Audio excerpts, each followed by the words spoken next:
नमस्कार, वीकेंड आप पहुंचा है। आप देख रहे हैं पावर ब्रेकफास्ट, आपके साथ मैं हूं नेहा आनंद। फटाफट देख लेते हैं कि शुक्रवार के लिए हमारे मार्केट्स के लिए विदेशी बाजारों से किस प्रकार के संकेत मिलते हुए दिख रहे हैं। तो थोड़े से ढीले संकेत हैं। एसजीएक्स निफ्टी सुबह के सत्र में जहां 100 अंकों की स्ट्रेंथ के साथ कारोबार कर रहा था, अभी हम 60-63 अंकों की ही बढ़त यहां पर देख रहे हैं। जापानीज मार्केट यहां पर सपाट है। चाइनीज मार्केट्स ऑफ कोर्स खुले नहीं है, वो अब अगले हफ्ते ही यहां पर सीधे खुलेंगे। Dow futures, Nasdaq futures of course यहां पे हम कुछ स्ट्रेंथ देख रहे हैं, हरे निशान में कारोबार हो रहा है। लेकिन बीते सत्र में अमेरिकी बाजारों में जो 4 दिन की रैली थी उस पर ब्रेक लगता हुआ दिखा है। तो और क्या कुछ हुआ है बीते सत्र में अंतर्राष्ट्रीय बाजारों में, कमोडिटी मार्केट का मूड मिजाज कैसा है, कहां नजर रखनी है, पूरी डिटेल लेकर मेरे सहयोगी दीपांशु मेरे साथ इस वक्त स्टूडियो में जुड़ चुके हैं।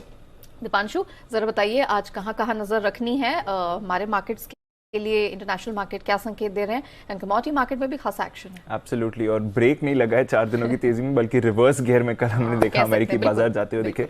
बहुत ही अनयूजुअल सा एक्शन था नेहा, क्योंकि बहुत बड़े स्टॉक्स अगर इतनी भारी गिरावट दिखाते हैं तो फिर ऑफ कोर्स उसका पूरे बाजार पर भी इंपैक्ट आते हुए दिखता है। और हम देख रहे हैं कि पिछले कुछ दिनों से आईटी अर्निंग्स आ रही हैं और या तो बहुत बड़ी मूव आती है अपसाइड की, या फिर एक बहुत बड़ी गिरावट आती है। तो अल्फाबेट की वजह से हमने देखा कि परसों शाम को बाजार काफी मजबूत थे।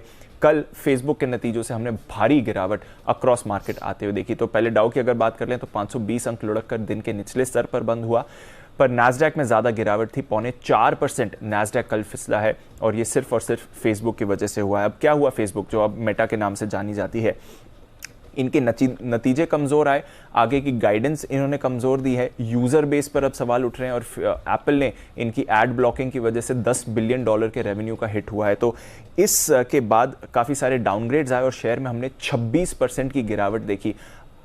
टॉप 5 कंपनी में अगर 26% की गिरावट आई तो आप समझ सकते हैं कैसा इंपैक्ट होगा। 235 अरब डॉलर का मार्केट कैप इरोजन हुआ है। इतिहास में किसी भी कंपनी के लिए सबसे बड़ा मार्केट कैप वाइप आउट एक दिन का इस शेयर ने कल आपको दिखाया है।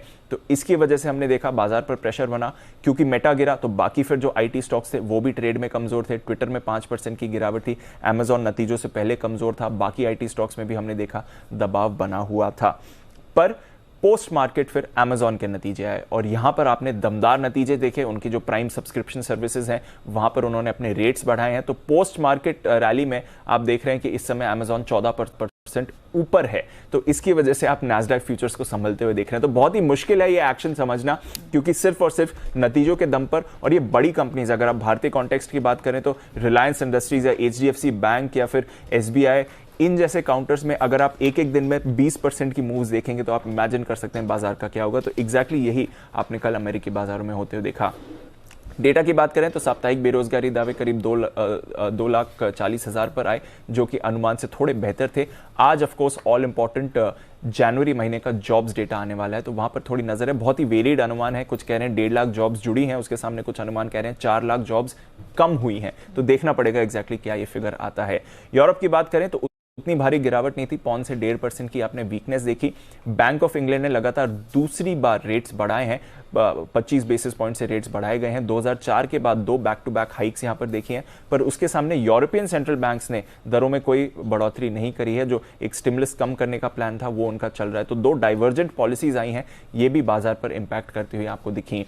कच्चा तेल वापस अपनी तेजी पकड़ रहा है, ब्रेंट $91 के पार है, WTI अब $90 के पार है। तो 2014 के बाद पहली बार हम देख रहे हैं कि नाइमेक्स क्रूड आपको 90 के पार जाते हुए दिख रहा है। तो वहां से भी बाजार पर थोड़ा इंपैक्ट आते हुए दिख सकता है। ओपेक की बैठक के बाद का ये एक्शन है। और फाइनली सोना स्टेबल है $1,800 के ऊपर। डॉलर में हमने फिर से मजबूती लौटते हुए देखी। तो ओवरऑल अच्छे ग्लोबल संकेत तो नहीं है, बट ये सिर्फ और सिर्फ 3-4 स्टॉक्स की वजह से इतनी वॉलेटिलिटी है, तो शायद इसलिए आप आज सुबह बाजार पर उसका इतना इंपैक्ट नहीं देख रहे हैं। अदरवाइज सेंटिमेंट के लिहाज से तो कल जो अमेरिकी बाजारों में हुआ है वो बहुत ही खराब एक्शन था।